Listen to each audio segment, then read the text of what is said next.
tradition, le Talmud et la Kabbale affirment que Ptolémée modifia le texte sacré pour les besoins de son empire.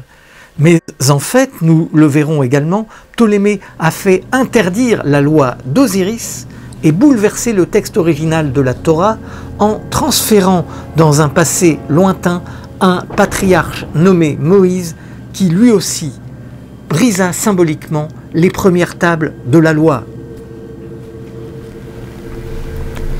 Dans l'archéologie, seuls les rois grecs, envahisseurs de la vallée du Nil, portent le nom de pharaon, Pharaon. Jamais les véritables rois de la vallée du Nil, car dans les hiéroglyphes, le nom Pharaon n'est pas une traduction mais une usurpation des anciens Grecs, dans le but de faire disparaître la mémoire des véritables rois d'Israël, des rois Sarah ou Isra, les véritables rois de la vallée du Nil.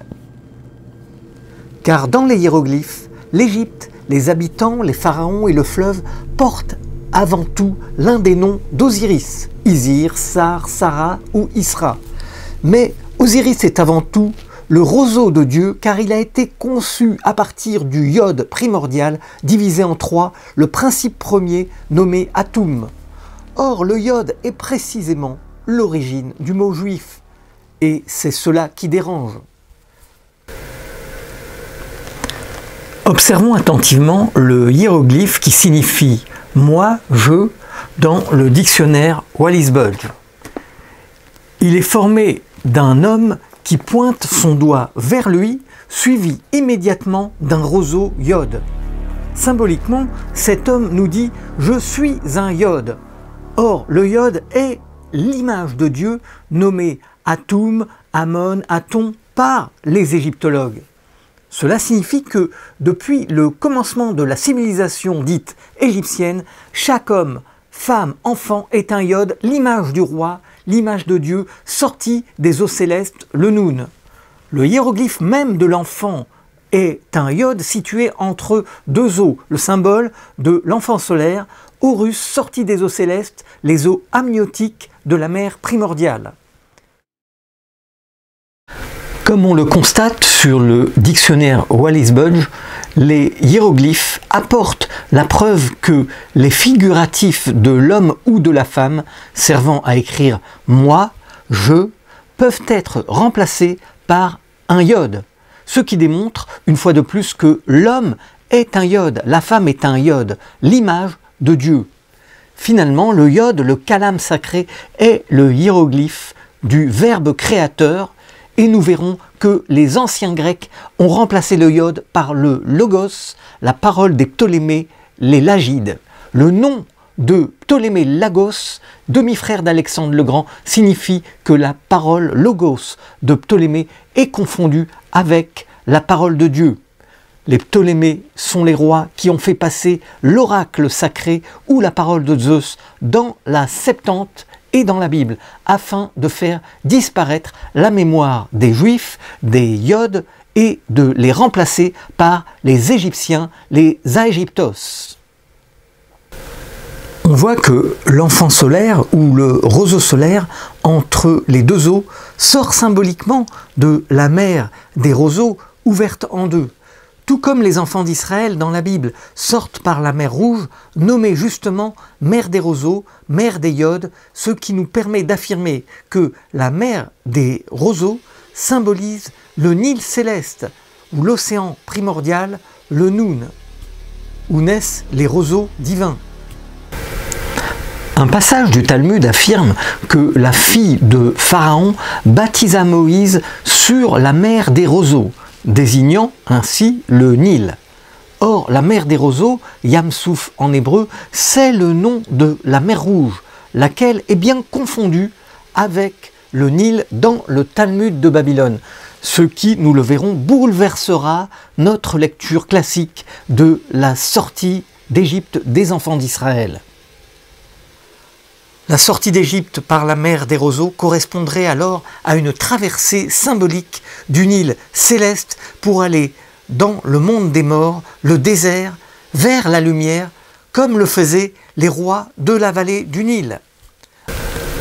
Ainsi, le verset du livre d'Ézéchiel affirmant que tous les Égyptiens étaient les roseaux, donc les Yod, de la maison d'Israël, est confirmé par l'archéologie, le hiéroglyphe Yod étant l'ego, le moi, l'image de l'Esprit de Dieu, le Verbe créateur, le principe premier.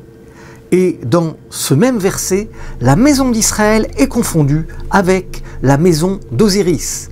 Donc dans ce verset, comme dans d'autres, nous le verrons, Misraïm, l'Égypte, désigne clairement Israël.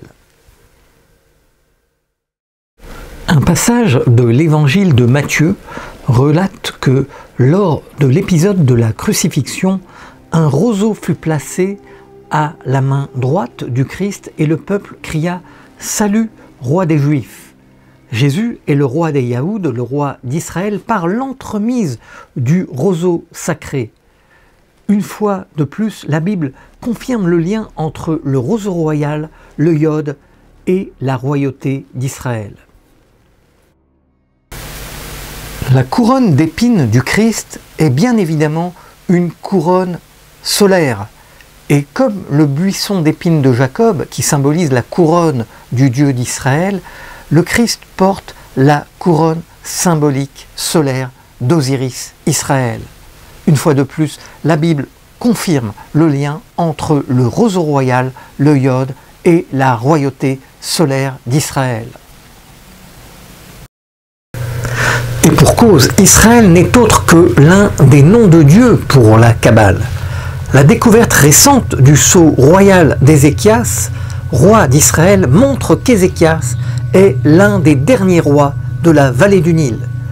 En effet, il est facile de voir que 3 hiéroglyphes sont contenus dans le sceau royal d'Ézéchias.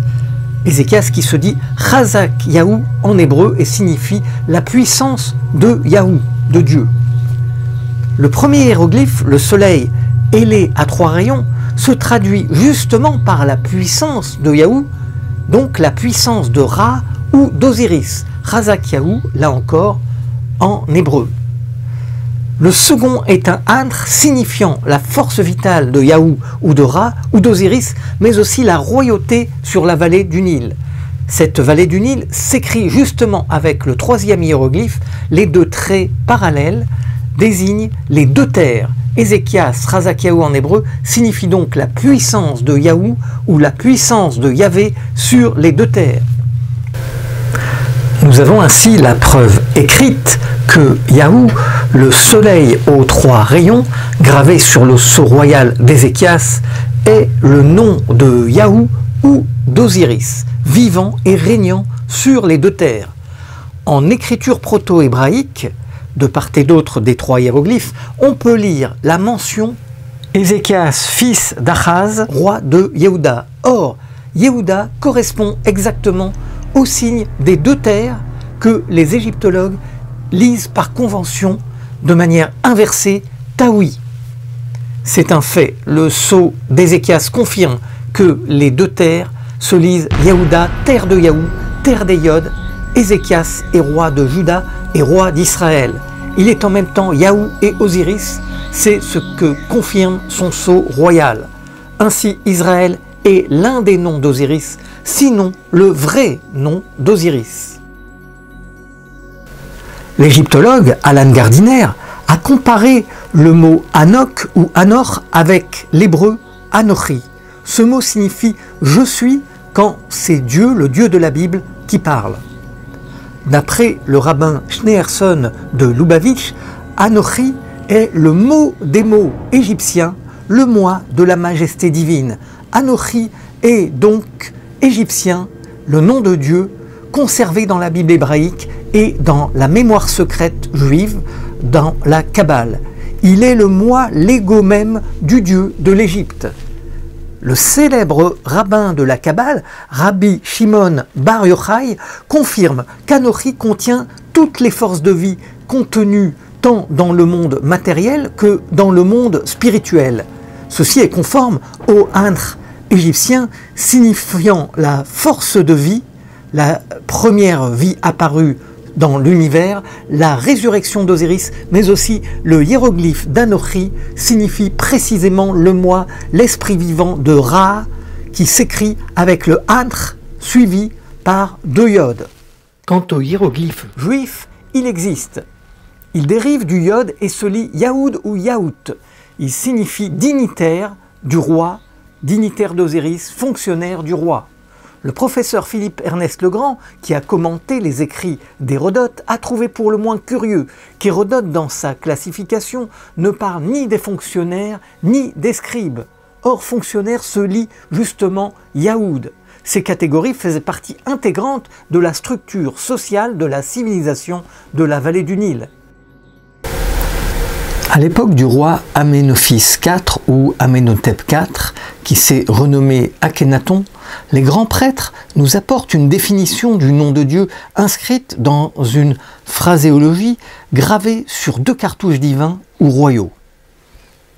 Entre l'an 1 et l'an 9 d'Akhénaton, lors de la période dite thébaine, les scribes ont écrit que Ré Horus ou Ré Horarti est la lumière originelle de Dieu, la force de vie, Antr, apparue à l'horizon d'Orient, en son nom de Chou, qui est dans Aton. Les scribes n'en disent pas plus sur le nom didactique assez incompréhensible d'Aton. Je vous propose de décrypter cette formulation par la symbolique des hiéroglyphes. Les scribes nous apprennent que le nom de Dieu s'écrit avec le symbole de la bouche de Dieu et le symbole du Noun, l'océan primordial. La bouche introduit la parole venue du Noun, le verbe créateur de Dieu. Cela signifie que le Noun est l'océan primordial où Dieu est sorti sous la forme d'un roseau, d'un calame sacré pour parler aux hommes, à l'humanité. Atum, le dieu démiurge, affirme « Je suis le roseau sorti du Noun ». C'est ainsi que le hiéroglyphe formé des 2 traits parallèles signifie à l'intérieur d'eux, il rappelle le bet hébreu, la 2e lettre de l'alphabet hébraïque, qui signifie également dans, à l'intérieur d'eux. Le Zohar affirme que le bet hébreu désigne la maison de Dieu, le temple céleste formé par le ciel et la terre, séparés par la puissance de Dieu. C'est ainsi exactement la même configuration que la cosmogonie d'Héliopolis, où le dieu Chou, symbole du souffle et du verbe créateur, sépare le ciel de la terre. Le verbe créateur est ainsi identifié au poussin et au roseau Chou. Toutefois, les scribes nous disent, ils nous précisent que le roseau de Chou se retrouve situé dans le hiéroglyphe d'Aton. Et si nous l'observons, le hiéroglyphe d'Aton est en effet composé d'un roseau iode sorti du Noun.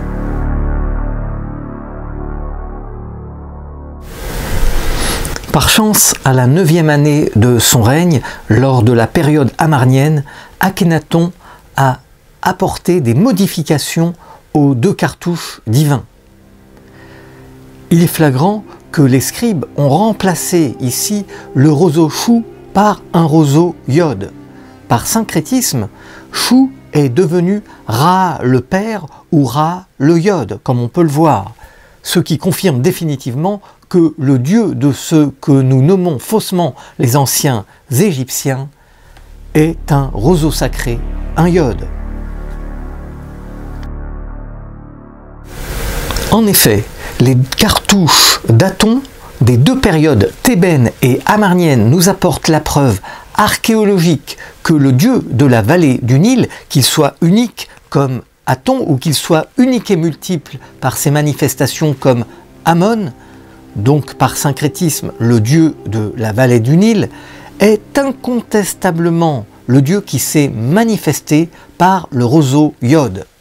Le iode symbolise Dieu, raison pour laquelle on le retrouve dans Aton, mais aussi dans Atum, Amon, Osiris, Thoth, Anubis, etc. Ce qu'il est facile de constater.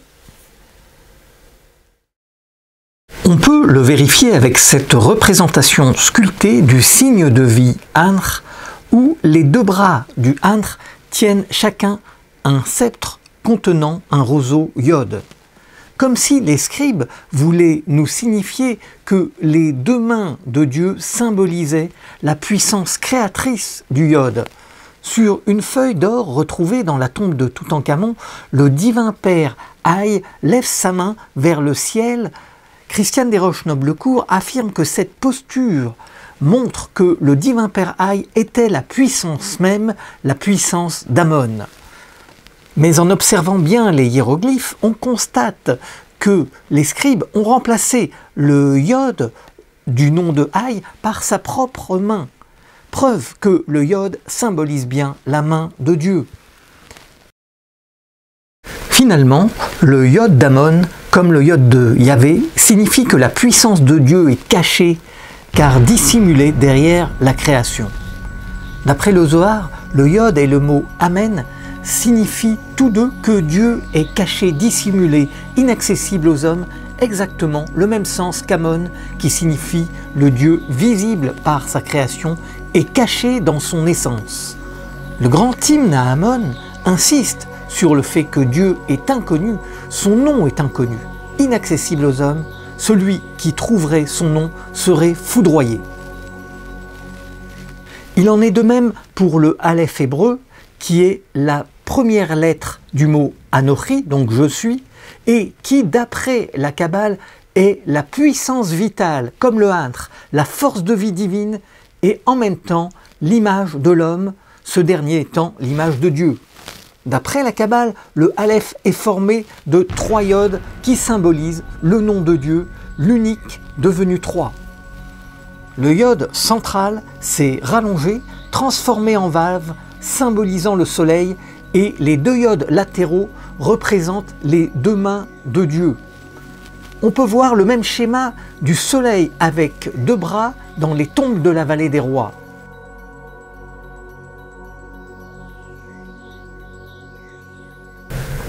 Et cela est d'autant plus surprenant qu'on a découvert dans la tombe de Toutankhamon une prière d'intronisation où le roi reçoit le titre suprême de Yahoud, inscrite sur sa main, symbole du pouvoir. La main Yad en hébreu est aussi le symbole du Yod, la puissance de Dieu. Ce texte affirme que Toutankhamon est un roi Yahoud, un roseau, un juif. L'égyptologue Christian Jacques, qui a traduit les textes des pyramides vieux de plus de 4500 ans, rapporte, je le cite, « Et il est même précisé de manière surprenante, le roseau vivant est Pharaon ». Allusion au fait que l'humble roseau est utilisé dans tous les aspects de l'existence égyptienne et que Pharaon est utile à son peuple. Pharaon est bien un roseau-iode, l'image d'Atoum, d'Amon-Ra, d'Aton, d'Isis, Anubis, etc. Finalement, le iode symbolise le moi, la conscience, l'idée, l'esprit, l'être, le principe, l'image même du Dieu créateur. Ainsi, le cartouche de Ramsès II signifie que le roi est le roseau royal enfanté par Ra, Ra étant issu du iode ou du point primordial. Le cartouche de Toutankhamon signifie que le roi est l'image d'Amon, donc l'image, là encore, du iode d'Amon. Le cartouche de Séti Ier signifie qu'il est l'image d'Osiris, écrite soit avec l'image d'Osiris, soit avec l'image de Seth, suivie, là encore, par les 2 iodes primordiaux. Le cartouche d'Akhenaton indique clairement que le roi est l'esprit Ar d'Aton, esprit symbolisé par le iode d'Aton. Le cartouche du pharaon Haï précise que le roi est père du Dieu, ce qui se lit « je suis le père, le iode de Dieu ». L'expression « Dieu est le iode » ou encore « le iode est le père » est, là encore, confirmée par le Zohar. Observons attentivement le double cartouche du pharaon Haï. Ce cartouche apporte la preuve que le symbole dit Néter ou Néterou par la convention des égyptologues, le dieu ou les dieux, le fameux drapeau ou les 3 drapeaux, sont en réalité le figuratif des 3 iodes formant les 3 puissances originelles. Les 3 scarabées qui expriment la transformation originelle du monde, du 1 en 3, en apportent la preuve. raison pour laquelle Atum affirme « Je suis l'unique devenu trois ». Cette forme du Dieu unique devenu trois est à l'origine de toutes les formes symboliques de la Trinité, la symbolique du Shin hébreu formé de trois yodes et désignant l'Esprit de Dieu, la Shekhinah divine divisée en trois, et cela va jusqu'à l'origine même de la Trinité chrétienne. D'après le Zohar, le Aleph hébreu est formé d'un yod devenu trois yodes. Le Aleph est l'image de Dieu, le 1 devenu 3, la Shekhinah divine, un yod divisé en 3, comme le proclame le Dieu de l'Égypte, Atum, qui affirme « Je suis un, je suis le 1 devenu 3 », un yod devenu 3. Le Aleph est pour le Zohar l'image même d'Anochi. Il désigne la force divine, exactement comme le Hadr des anciens, entre guillemets, égyptiens. Dans la Bible, la terre d'Israël et la terre de Juda sont les noms donnés à la terre de Canaan. Mais force est de constater que dans les hiéroglyphes, ces deux noms désignent la vallée du Nil. Et pour cause, Israël et Juda, Yahuda, désignent le nom d'Osiris, qui se lit soit Isra, soit Yahou, origine d'Israël et de Yahuda ou Juda.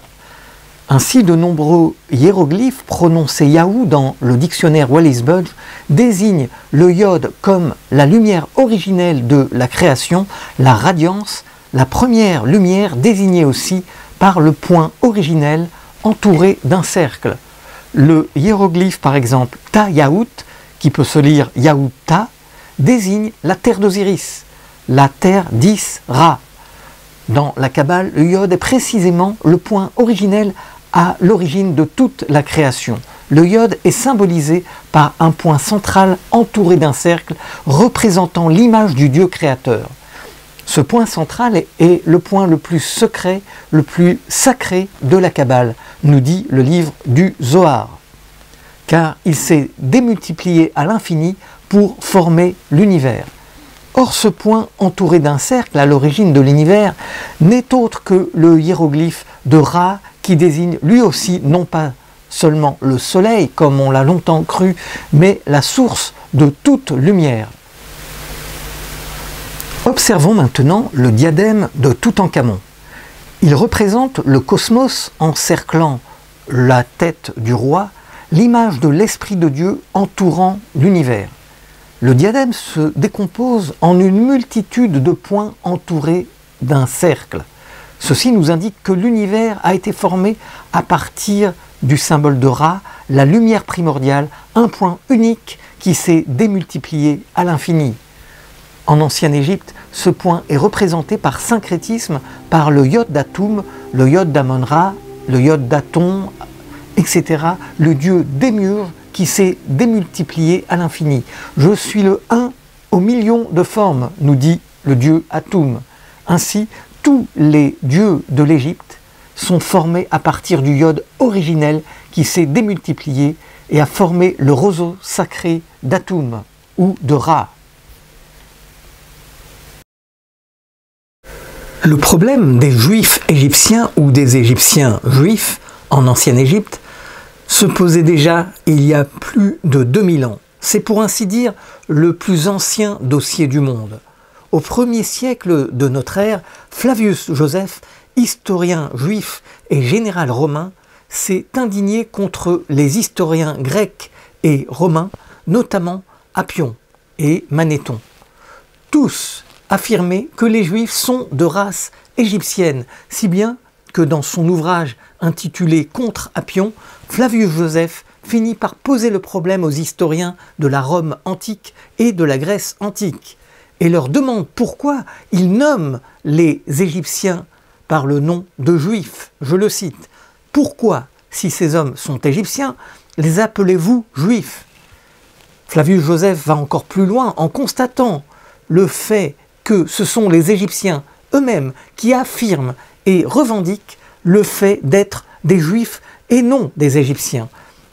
Je cite, « À notre égard, les Égyptiens ont l'un des deux sentiments, ou ils imaginent une parenté avec nous pour en tirer gloire, ou ils nous attirent vers eux pour nous faire partager leur mauvaise réputation. Toujours d'après Flavius Josèphe, nombre d'historiens grecs, principalement Hécatée d'Abdère, Démétrios de Phalère, Manéthon, Lysimaque, Béroze pour les Grecs, ainsi que des historiens romains comme Corémone, Appion, tous sans exception attestent du fait que les Juifs étaient pasteurs, prêtres d'Osiris en ancienne Égypte. Toutefois, ces prêtres sont le plus souvent diabolisés, humiliés, impurs, lépreux, galeux, pestiférés, déshonorés, déchus, mais tout aussi curieusement, ce sont toujours des prêtres, des pasteurs de race égyptienne, affirme-t-il, ou des Égyptiens de race juive, disent-ils, priant dans les temples et obéissant à un prêtre d'Héliopolis nommé Osiris, selon Manéthon. Il est significatif que les anciens auteurs grecs évoquent tous dans leurs récits des foules de juifs allant prier dans les temples égyptiens, soi-disant idolâtres. Pour Manéthon, le clergé juif était si puissant que les soi-disant lépreux, galeux, s'étaient organisés en armée. Après une guerre, les Juifs auraient chassé le roi Aménophis et toute l'armée égyptienne en Éthiopie. Puis les Juifs auraient dominé l'empire de la vallée du Nil durant 13 années. Cette histoire est bien sûr cousue de fil blanc, impossible historiquement. Aucun conflit de cette sorte n'existe au temps des rois cités par Manéthon, Aménophis, Ramsès. Toutefois, dans les mensonges de Manéthon, il reste une part de vérité. Je cite Manéthon.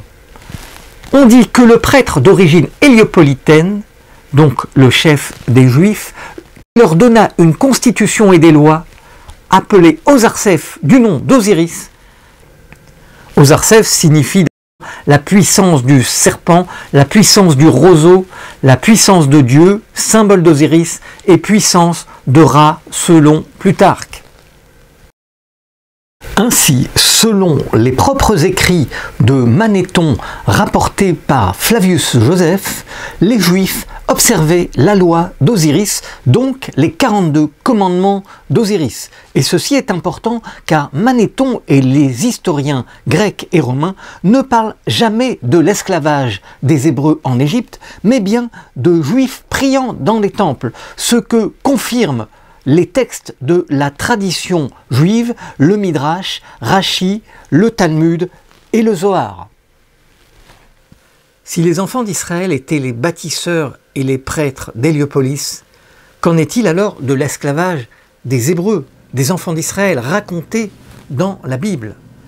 Plusieurs textes de référence provenant du Talmud ou de la Kabbale contestent l'esclavage des Hébreux en Égypte et confirment les ostracades éléphantines, à savoir que les Juifs constituaient la prêtrise d'Osiris, la grande prêtrise de l'ancienne Égypte. Il est dit que la tribu des Lévites, qui est la tribu des prêtres d'Israël par excellence, d'où est sorti Moïse, n'a jamais été esclave de Pharaon, car elle suivait les lois du pays, dont la circoncision et l'étude de la loi, de la Torah, avant le don de la Torah. Il est dit que les Lévites priaient dans les temples et non dans les synagogues. Ces dernières ont existé seulement à partir du IIIe siècle avant notre ère, avec les envahisseurs grecs, avec les Ptolémées. D'après le Zohar, le nom Lévi vient de Léviathan, le nom du serpent primordial, la métaphore du serpent Uréus des rois de la vallée du Nil. Car si les Lévites ne sont pas esclaves parce qu'ils suivent les lois du pays, il ne peut s'agir que de la loi de la circoncision d'Osiris.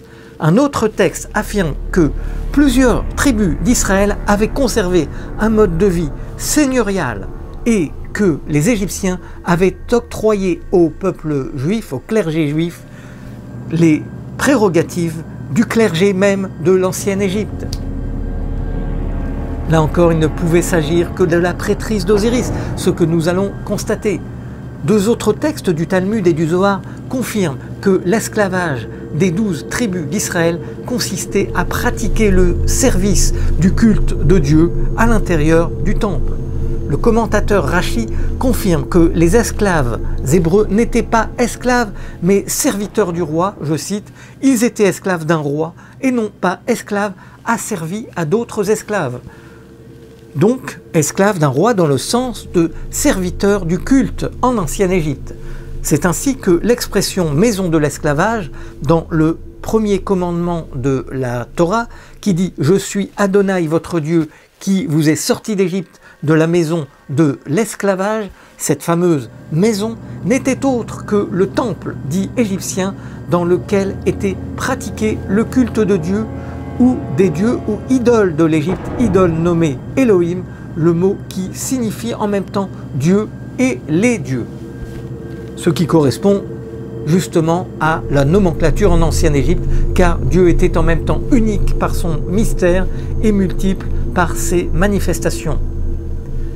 Bien que cette tradition ait été occultée, Rashi précise d'ailleurs le véritable sens de l'esclavage des Hébreux, je le cite, « L'esclave est celui qui sacrifie au Dieu », pour te dire, de même que le sacrifice est un culte pratiqué à l'intérieur du temple à l'intention de Dieu, j'y ajoute aussi l'offrande de l'encens ou les libations qui sont des actes de culte pratiqués à l'intérieur du temple.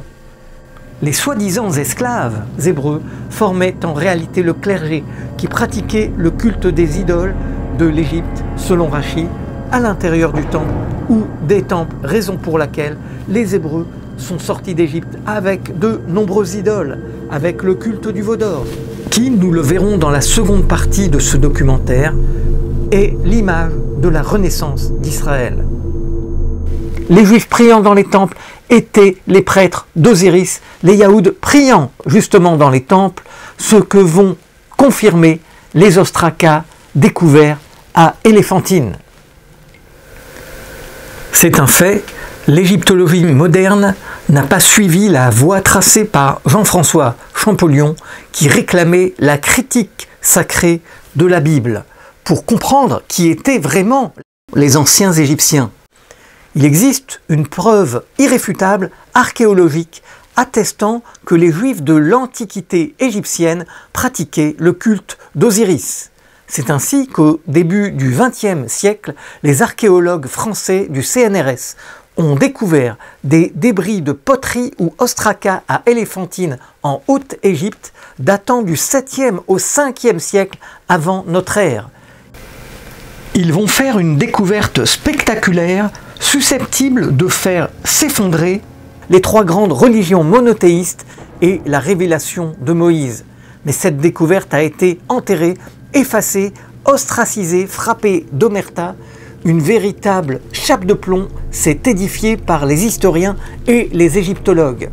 Sur ces ostrakas était recopiée la correspondance entre les Juifs d'Égypte et les Juifs de Jérusalem. Les savants du CNRS ont rendu leur conclusion. Les Juifs de l'époque pratiquaient le culte d'Osiris.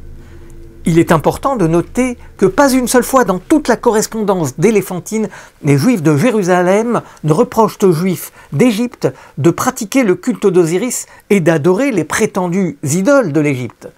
La loi d'Osiris est bien le statu quo pour les Juifs, voilà ce que démontre l'archéologie. Car si les Juifs de Jérusalem à cette époque avaient eu connaissance de la Torah actuelle de Moïse, s'ils en pratiquaient les commandements, il est incontestable qu'il y aurait eu une guerre civile entre Juifs. Mais rien de tout cela dans la correspondance, car le judaïsme n'était autre que la religion d'Osiris. La loi d'Osiris comportait 42 commandements à portée universelle, presque identiques à ceux de Moïse. Ne pas mentir, ne pas voler, ne pas tuer, ne pas ordonner de tuer, respecter son prochain, respecter ses parents, ne pas convoiter, ne pas fausser le poids de la balance, ne pas forniquer, etc.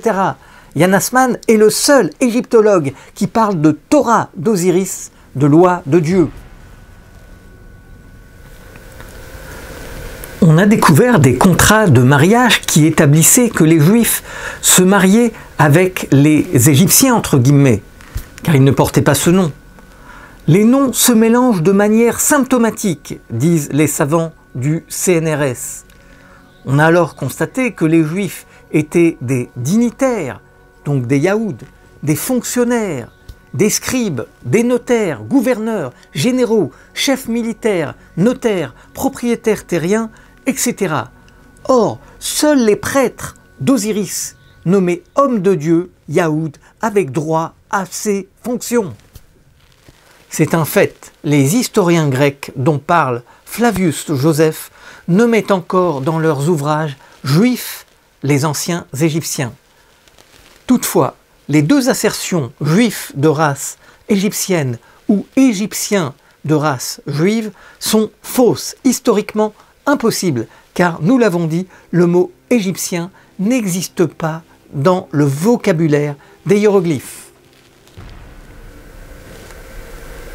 Alors faisons le point. Au 1er siècle de notre ère, Clément d'Alexandrie, prêtre juif et père de l'Église, déclare dans les Stromates, je le cite, « En ce qui concerne les choses sacrées, les symboles des Égyptiens sont les mêmes que les symboles des Hébreux. » Toutefois, Clément d'Alexandrie fait une erreur car il ne peut évidemment pas s'agir des symboles des Égyptiens, ces derniers n'ayant jamais porté ce nom. Cela supposerait que les hiéroglyphes sont une écriture grecque. Or, les écritures dont il parle sont les images de Ra, d'Atum, d'Amon, les médounétaires ou images de Dieu, les images du Yod, tout comme le sont les 22 lettres de l'alphabet hébraïque, lesquelles sont nommées aussi images de Dieu dans la tradition secrète, la Kabbale. L'égyptologue Alan Gardiner, dans son traité de grammaire égyptienne, confirme, et cela à 3 reprises, que le Yod des Égyptiens est l'équivalent du Yod des Hébreux, des Juifs.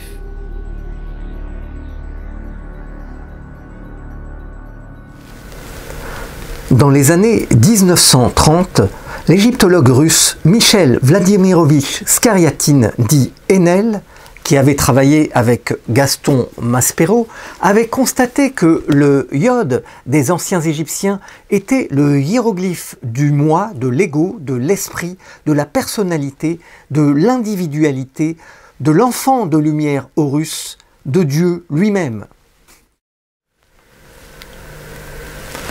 Dans la lettre d'Aristée datant du IIIe siècle avant notre ère, les savants du pharaon grec Ptolémée II Philadelphe, qui connaissaient parfaitement les hiéroglyphes, affirment que l'écriture des Juifs se lit, je cite, « comme l'égyptien et non comme les autres écritures ». Dans la même lettre, le grand prêtre Éléazar, dans un discours, et donc le chef des Juifs de Jérusalem, en grande assemblée, affirme que les Juifs sont nommés hommes de Dieu par les prêtres égyptiens et par les princes d'Égypte.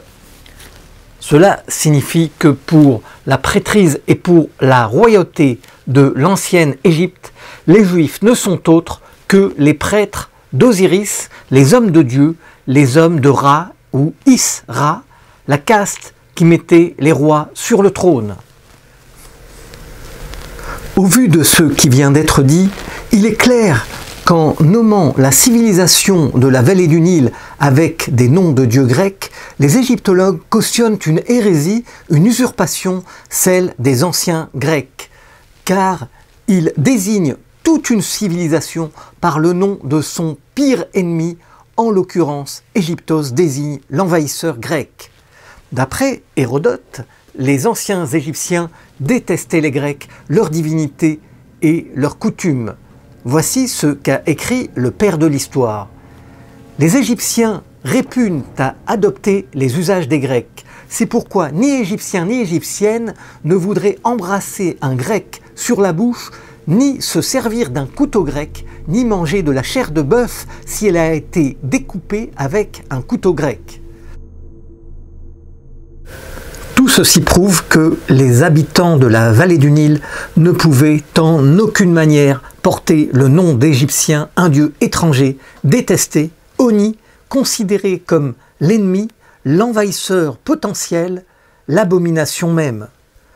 Ainsi, le fait même de parler des pharaons, des anciens Égyptiens, avec des noms de dieux grecs, prouve qu'il y a eu dans l'histoire une usurpation, une hérésie orchestrée par les anciens Grecs. La conséquence de cette incroyable hérésie est la suivante. Depuis plus de 2300 ans, partout où nous lisons anciens Égyptiens ou pharaons, dans les documentaires, dans les livres, dans les musées, il s'agissait en réalité des Juifs et des rois d'Israël. Au 5e siècle avant Jésus-Christ, Hérodote, considéré comme le père de l'histoire, ne pouvait en aucune manière ignorer la véritable identité des anciens Égyptiens, les Roseaux, les Iodes, fils de Ra, qu'il ne nomme jamais, ou fils d'Osiris.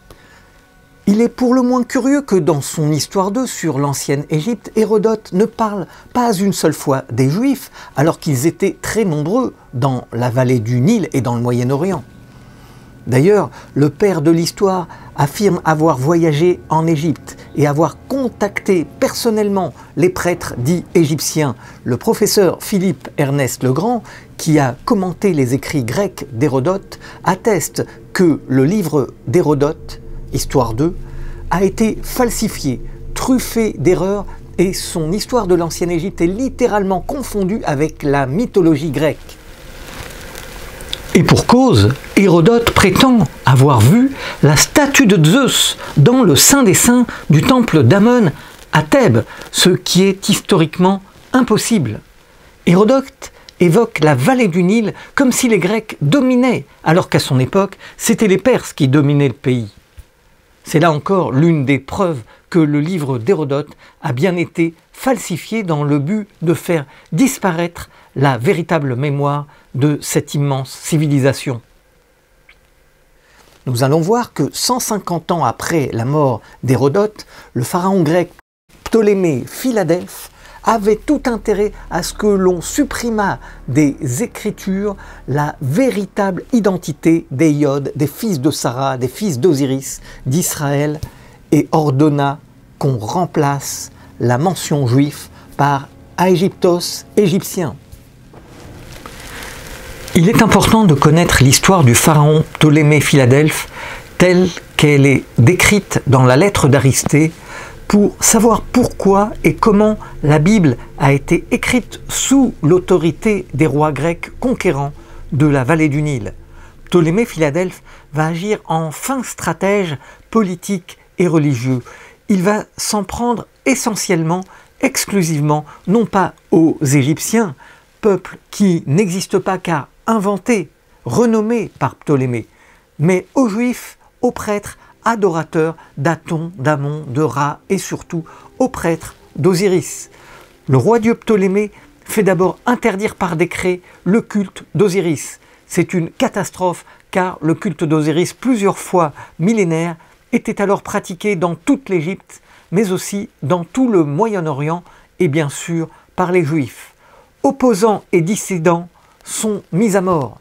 Le mythe fondateur de la vallée du Nil est proscrit. Il devient le paradigme du secret, ce que confirme l'égyptologue Yann Assmann. À l'époque des Ptolémées, on note, dit-il, une explosion du secret, donc du secret d'Osiris, dans les cultes égyptiens. Le mystère d'Osiris sera caché, dissimulé dans la Bible et dans la Kabbale. Et en voici la raison. Selon Yann Assmann, Ptolémée a ordonné à ses historiens, dont Manéthon et Hécatée d'Abder, de falsifier l'histoire de la vallée du Nil, une histoire qui permette d'instaurer l'œcuménisme hellénistique dans un nouveau contexte. Dans cette optique, la tradition légendaire qui voulait que la Grèce et des grands espaces du reste du monde aient été colonisés à partir de l'Égypte lui semblait tout à fait appropriée. Elle lui permettait d'interpréter la prise de pouvoir égyptienne de Ptolémée comme une sorte de retour aux sources et de placer au-dessus de tous les autres territoires sur lesquels il exerçait sa puissance le berceau de la civilisation, nous dit Yann Assmann. Selon la version de Ptolémée, dans un lointain passé, la vallée du Nil, les grandes pyramides et les temples avaient été fondés par les Grecs, par les Aegyptos. Il fallait donc par conséquent se débarrasser des Juifs, faire de ces derniers des étrangers en Égypte, les esclaves de Pharaon sortis par les 10 plaies et par le miracle de la mer Rouge. Ptolémée et son père vont mettre en esclavage, historiquement, plus de 200 000 juifs. Ptolémée a inventé, 2000 ans avant Hitler, la question des livres juifs. Ptolémée, Philadèle, va avoir une idée géniale, celle de rafler, de s'accaparer de la totalité des livres du monde. Plus de 500 000 rouleaux, jusque dans les cales des navires. En plus de cela, environ 200 000 rouleaux de la loi des Juifs sont séquestrés, confisqués.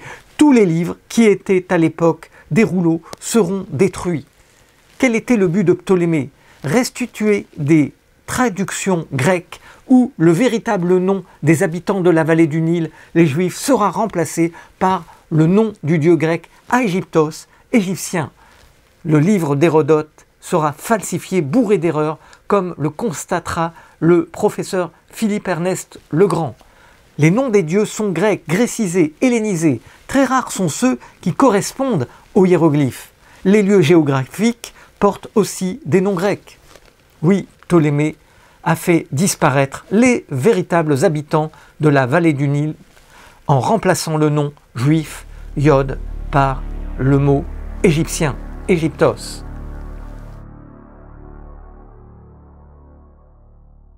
C'est ainsi qu'au chapitre 18, Hérodote nous donne la véritable clé, la véritable définition des anciens Égyptiens.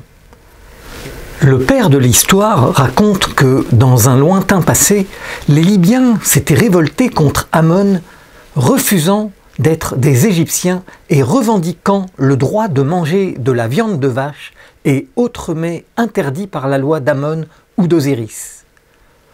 Le roi d'Égypte consulta l'oracle d'Amon. Le dit oracle signifia aux Libyens qu'ils étaient égyptiens car ils vivaient sur la rive occidentale du Nil et buvaient l'eau de ce fleuve. Amon déclara « Vous êtes égyptiens car est égyptien celui qui boit l'eau du Nil ». Telles sont les paroles d'Hérodote. En ancienne Égypte, comme dans la Bible, l'homme est l'image de Dieu, l'image d'Amon-Ré, d'Adonai, Yahvé, etc. D'après le second verset de la Genèse, l'Esprit de Dieu, l'Esprit d'Élohim, est un Yod planant au-dessus des eaux célestes, avant la création du monde. D'après la Bible araméenne, le nom Elohim s'écrit avec 2 Yods ou même 3 Yods, et d'après la Kabbale, Dieu lui-même est un roseau, un Yod planant sur la surface des eaux célestes. Nous allons voir que cela correspond exactement à la description donnée par les hiéroglyphes. Reprenons les paroles d'Amon transcrites par Hérodote. Je cite « Est égyptien celui qui boit l'eau du Nil ». Toutefois, ça ne colle pas avec les paroles d'Amon écrites en hiéroglyphes. En effet, dans la réalité historique, Amon n'a pas pu parler d'Égyptiens, d'Aegyptos, de dieu grec, pour désigner celui qui boit l'eau du Nil. Observons attentivement le hiéroglyphe d'Amon-Ra. Amon affirme dans un hymne être un roseau, donc un Yod sorti du Noun, l'océan céleste, un Yod planant au-dessus des eaux primordiales. Au-dessus, le rectangle symbolise la terre et la végétation. Comme le Dieu de la Bible, Amon déclare avoir créé les cieux et la terre, puis la lumière. Le signe Ra symbolise le soleil, mais aussi la lumière primordiale à l'origine de la création. Amon est bien un roseau Yod qui sort des eaux et non un Aegyptos qui boit l'eau du Nil, c'est évident. C'est la preuve que dans son histoire 2, Hérodote parlait bien des Yods, des Juifs et non des prétendus anciens Égyptiens.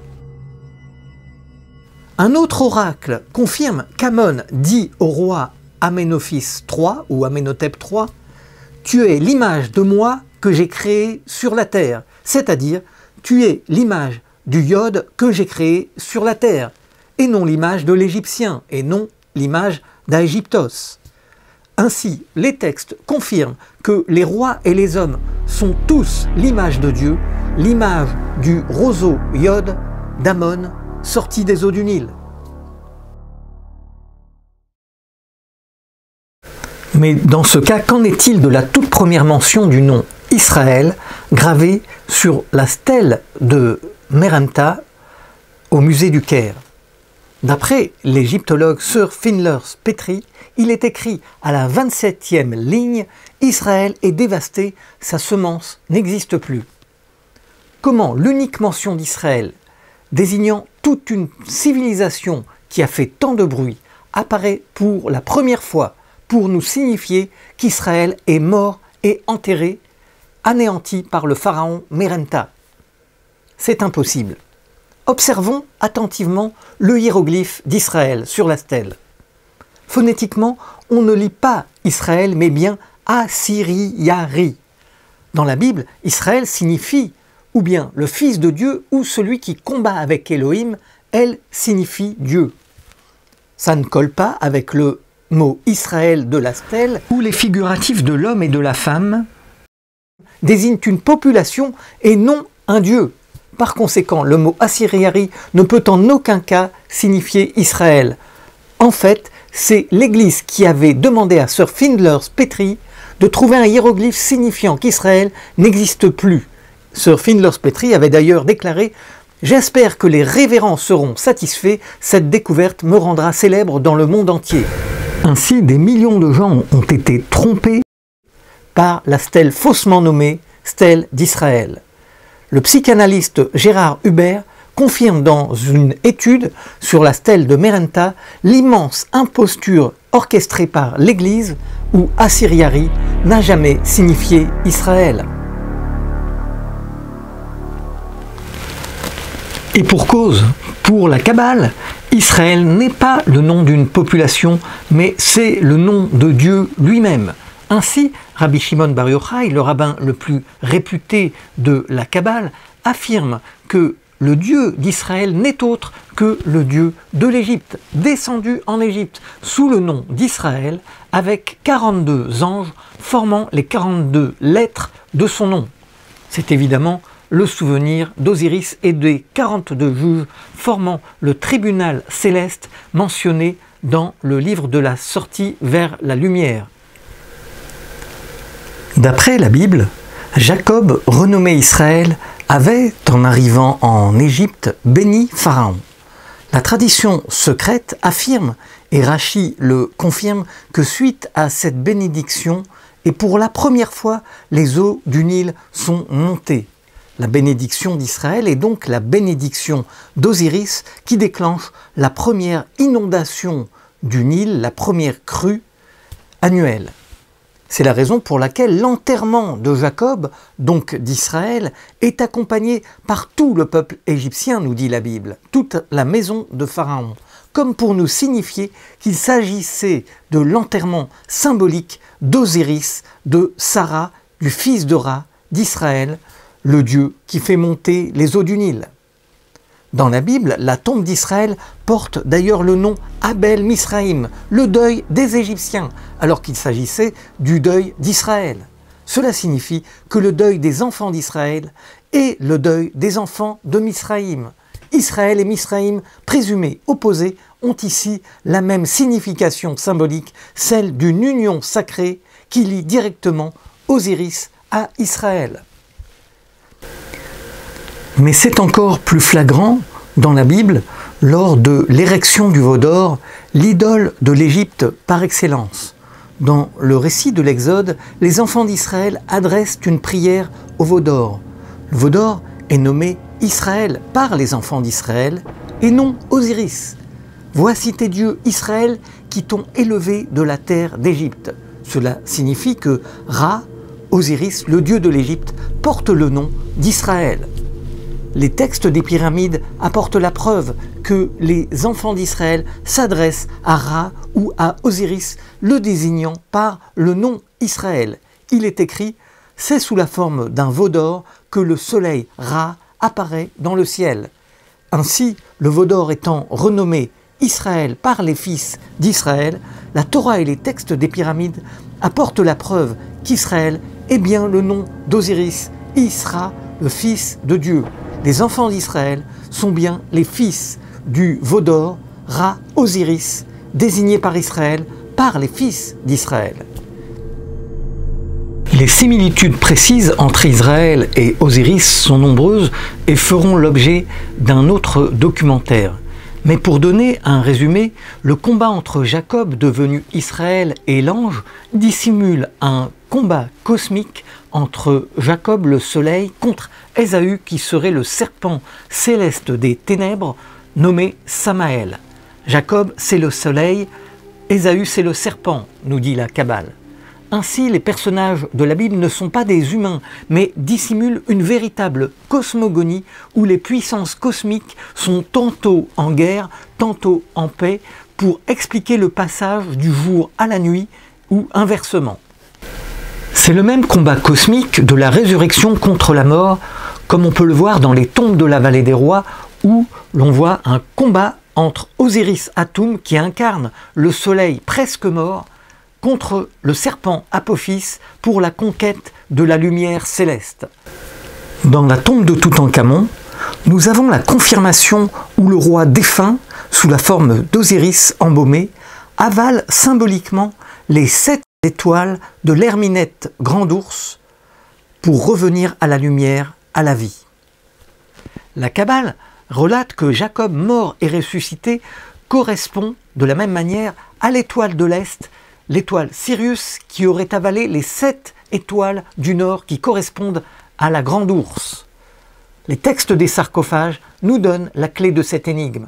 Ils relatent qu'Atum, le dieu de l'Égypte, nommé aussi Tam, qui est l'un des noms de Jacob comme par hasard, a lui aussi avalé 7 serpents Uréus pour venir à l'existence. Les textes des pyramides parlent de la mère du roi, le grand serpent Isis-Nout, qui aurait avalé les 7 serpents Uréus, symboliquement les 7 étoiles, afin de former les 7 vertèbres cervicales du roi de Ra, d'Osiris. C'est ainsi que les 7 anneaux d'or qu'on a retrouvés dans les bandages de la momie de Toutankhamon, 7 anneaux d'or disposés en forme de croix chrétienne, ils correspondent précisément aux 7 serpents avalés ou aux 7 étoiles ou 7 puissances de la résurrection des ténèbres vers la lumière. 7 serpents ou 7 étoiles, c'est évidemment le symbole de la résurrection de la vie par le chiffre 7. C'est la résurrection symbolique du Nil qui avale les 7 Nils quand le fleuve est asséché, quand vient la nouvelle inondation. La Bible dit que le Nil sera séparé en 7 tronçons et que dans ce cas les Égyptiens mourront de faim. C'est aussi l'explication du serpent de Moïse avalant les serpents de Pharaon, le pouvoir de la résurrection, de la rédemption, de transformation radicale des Égyptiens, du peuple d'Israël, le pouvoir de la vie sur la mort. Ce n'est pas tout. Dans la Bible, Jacob, Israël, a couché avec Rachel et s'est retrouvé le matin avec Léa, comme Osiris qui a couché avec Isis et s'est retrouvé avec Nephthys, selon Plutarque. Osiris est le soleil qui se couche avec l'étoile du soir, Vénus, et se lève avec l'étoile du matin, Sirius. C'est la même cosmogonie dans la Bible. Jacob ou Israël, c'est le soleil. Rachel incarne le lever du jour et Léa, aux yeux ternes, l'apparition de la nuit, comme Isis et Nephthys correspondent respectivement à l'étoile du matin et à l'étoile du soir. Pour la Kabbale, Israël avait le visage et la beauté du premier homme, tout comme Osiris. Mais le Zohar va plus loin dans la symbolique. Israël symbolise le corps d'Adam, le premier homme, et chaque partie du corps d'Israël correspond à un personnage de la Bible.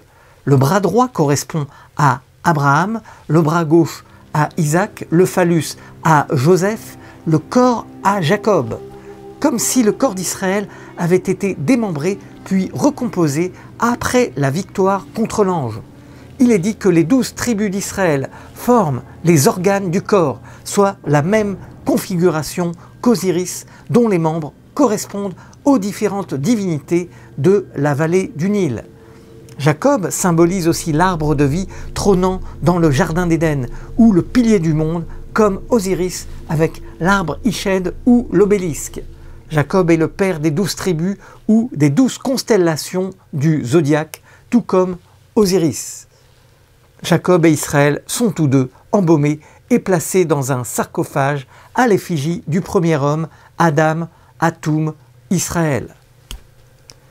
Mais dans ces conditions, que disent les hiéroglyphes sur le nom d'Osiris? Toutes ces données confirment que la mention Israël, fils de Dieu, dite Sarah ou Isra, constituait une mémoire secrète, une tradition occulte, soigneusement dissimulée dans le Zohar, renommé la Kabbale. Sir Findler's Pietri n'a manifestement pas tenu compte de la Kabbale, sinon il aurait immédiatement comparé le nom Israël à celui d'Osiris, ce qui aurait fortement déplu à l'Église, car le nom d'Osiris se lit phonétiquement Isra, suivi du symbole de Dieu nommé El dans le monde sémitique, mais que les égyptologues lisent par simple convention nétaire. Cet exemple du nom d'Osiris, donné par le dictionnaire Wallis Budge, permet de lire très clairement, très précisément le nom d'Osiris comme ceci: I-S-R-A, suivi de L, le figuratif de Dieu, et la phonétique d'Osiris, comme on le constate dans le dictionnaire Wallis Budge. Nous avons donc la preuve écrite, archéologique, qu'Osiris se lit Is-Ra-El. De même, le hiéroglyphe Sarah, signifiant donc fils de Ra, se lit Isra, car loi sacrée peut se remplacer par l'œuf solaire qui se lit Is. Et dans ce cas, on lit clairement Isra. Le dictionnaire Wallis Budge atteste que le hiéroglyphe lu Sarah avec le signe de loi sacrée se lit aussi Is. Sarah se lit donc Isra, car l'œuf solaire Is sert à écrire le nom d'Isis, lu Iset ou Isis en grec. Par conséquent, les scribes nous confirment que le symbole Sarah écrit avec loi ou l'œuf solaire se lit Sarah mais aussi Isra, origine d'Israël, qui signifie également fils de Dieu dans la Bible. De plus, le nom d'Osiris, qui est le fils de Ra, se lit Sar, Sarah ou Isra, le Dieu. Les hiéroglyphes Sarah ou Isra sont bien à l'origine d'Israël, fils de Dieu. Osiris et Sarah s'écrivent aussi avec le hiéroglyphe du siège de Dieu qui se lit Is, ce qui donne Isir ou Isra. Les rois Sarah ou Isra sont bien les rois d'Israël. C'est la simple évidence donnée par les hiéroglyphes. Dans la Bible, le pectoral du grand prêtre avec les 12 pierres précieuses symbolise les 12 tribus d'Israël ou les 12 constellations du zodiaque ou encore les 12 fils de Jacob, exactement comme le pectoral de Toutankhamon divisé en 12 parties. Hérodote parle de 12 rois primordiaux de l'ancienne Égypte. Mais ce qui nous intéresse, c'est l'arche sainte des Hébreux, la fameuse arche d'alliance protégée par 2 anges qui se font face. Les anges ont la tête baissée en signe de soumission à la nouvelle Torah d'Israël. Il est pour le moins curieux que la description de l'arche d'alliance des Hébreux ressemble point pour point au sarcophage de Toutankhamon. D'autant plus que, en hébreu, arche et sarcophage sont le même mot Aaron. Arche et sarcophage contiennent symboliquement l'Esprit de Dieu et la lumière du soleil, mais on va le voir, ils contiennent le corps embaumé de Joseph. Les 2 anges qui se font face sont nommés Séraphim, proches de Sérapis, justement l'un des noms d'Osiris donnés par les Grecs. Leurs ailes ont la même fonction, elles symbolisent la présence de l'Esprit de Dieu au-dessus de l'Arche Sainte, comme l'Esprit de Ra au-dessus du sarcophage, selon Eric Hornung. L'Arche des Hébreux était recouverte d'un voile pourpre, comme le sarcophage de Toutankhamon. Rachi, le commentateur de la Bible à Troyes au XIe siècle, confirme que Betsalel, fils de Hor, avait fabriqué l'Arche d'alliance en 3 coffrets, 2 en or et 1 en bois, emboîtés les uns dans les autres, exactement comme les 3 sarcophages de Toutankhamon. D'après la Bible, les fils d'Israël ont emporté le sarcophage contenant le corps embaumé de Joseph, comme pour nous dire que c'était la première alliance, l'alliance historique des enfants d'Israël avec le dieu Ra Osiris, qui n'était autre que le dieu de l'ancienne Israël, l'ancienne Égypte. Finalement, c'est la Kabbale qui tranche de nouveau en affirmant que l'arche d'alliance contenait le corps de Joseph, le corps de l'homme, le corps du père symbolique de l'humanité. Je cite, « Remarquez que le côté saint est appelé arche d'alliance et il convient d'y enfermer le corps de l'homme. C'est pourquoi les grands zélés, les sages, les rois avaient été enfermés dans un sarcophage après la mort. »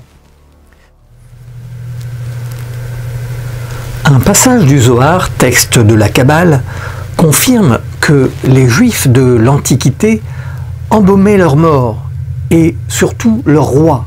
Je cite, « Les Juifs ne pratiquent plus l'embaumement aujourd'hui. Le procédé d'embaumement consistait à tremper le corps dans du baume, huile de cèdre ou du natron, une forme naturelle de carbonate de sodium se trouvant dans un lac du désert libyen. » Un autre texte précise que les enfants d'Israël embaumaient leurs rois et leurs princes afin de sauver leur corps et leur âme et afin qu'ils se présentent justifiés devant le tribunal céleste d'Israël qui correspond exactement au tribunal d'Osiris. Je cite, « En vérité, on a l'habitude concernant les rois d'Israël, pour que leur corps perdure, de les embaumer dans de l'huile d'onction supérieure à toutes les huiles mêlées à des essences, et l'on baigne leur corps jour après jour dans cette huile précieuse pendant 40 jours, comme il est écrit, on lui consacra 40 jours pleins, car tel est le nombre de jours que dure l'embaumement. Une fois cette période accomplie, le corps perdure intact durant longtemps, car toute la terre de Canaan et toute la terre d'Égypte détruisent le corps et le décomposent en moins de temps que toute autre terre. Il en alla ainsi de Jacob, donc d'Israël, son corps fut préservé, et cela se devait, car il est le corps des pères. Deux textes du Midrash confirment la valeur hautement symbolique et sacrée du sarcophage de Joseph emporté par les enfants d'Israël comme étant la première arche d'alliance. Je cite, « Le sarcophage de Joseph et l'armoire de la Shekhinah divine, l'Esprit de Dieu, se déplaçaient de conserve dans le désert. Et tout le monde disait, quelle est la qualité de ces deux armoires? On leur répondait, l'une établit ce qui est écrit dans l'autre. Second texte, l'arche et la Shekhinah divine allaient côte à côte. Les passants demandaient à quoi servent ces deux coffres. Dans l'un, il y a un mort, l'autre est celui de la Shekhinah divine. Est-il normal de placer un mort à côté de la Shekhinah? Réponse, il a réalisé tout ce qui est écrit dans l'autre coffre. C'est ainsi que dans les tombes de la vallée des rois, on voit le sarcophage situé au centre de la mer ouverte, sarcophage symbolisant la résurrection d'Osiris et la résurrection de l'humanité. Un texte de la Kabbale affirme que c'est bien le sarcophage de Joseph qui a ouvert la mer Rouge, la mer des roseaux, la mer des Iodes. Dans une étude sur le monde des morts en ancienne Égypte, Yann Assmann rapporte que dans le livre des morts, qui se nomme en réalité livre de la sortie vers la lumière, ce grand voyage des anciens Égyptiens, entre guillemets, des ténèbres vers la lumière, se passe à travers l'ouverture des eaux primordiales. Il est écrit en effet que Ra ou Amon ouvre les flots, les eaux célestes, ce que l'on constate dans plusieurs tombeaux de la vallée des rois.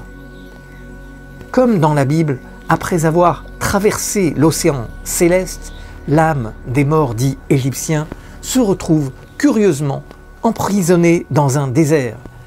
Comme dans la Bible, où les enfants d'Israël emprisonnés 40 ans dans le désert se plaignent régulièrement à Moïse qu'il n'y a pas d'eau, les âmes des anciens Égyptiens dans le désert se plaignent aussi à Ammon, à Ra, du manque d'eau et réclament, comme dans la Bible, une terre promise, un paradis, le paradis de Dieu, d'Ammon, de Ra, d'Aton, d'Osiris, d'Israël. La finalité est de se retrouver dans le tribunal céleste d'Osiris et de réciter par cœur les 42 commandements de la loi d'Osiris dans le but d'accéder à une terre promise.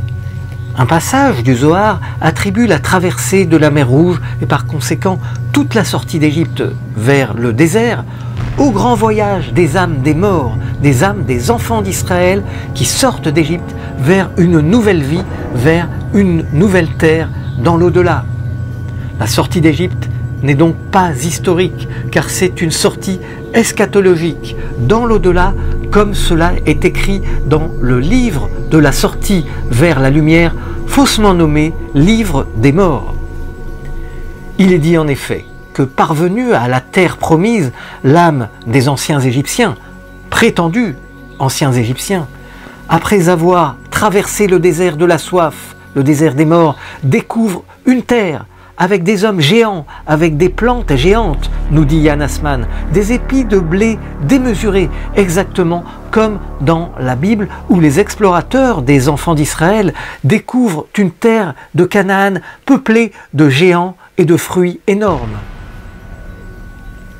On voit clairement que les anciens Égyptiens, donc les Yodes d'Héliopolis, les fils d'Osiris, d'Israël, ont échafaudé le mythe de la sortie d'Égypte à partir de leur propre livre, celui de la sortie vers la lumière, qui se termine dans la Bible par le don de la Torah, les 10 commandements de Dieu, suivis de la récompense de la terre de Canaan, alors que le voyage dans le désert, dans le livre de la sortie vers la lumière, se termine, lui, par le récit des 42 commandements d'Osiris et la récompense d'une terre promise dans le monde de l'au-delà. Le texte du Zohar indique la présence de 2 arches qui sont en réalité 2 sarcophages divins, un sarcophage pour le monde d'en bas et un sarcophage pour le monde d'en haut. Je cite, un verset indique « Voici l'arche Aaron d'alliance, Seigneur de toute la terre, car le sarcophage d'en haut est appelé arche de l'alliance, puisque seul en hérite celui qui a préservé l'alliance, et comme Joseph préserva l'alliance sainte, il fut placé dans 2 sarcophages.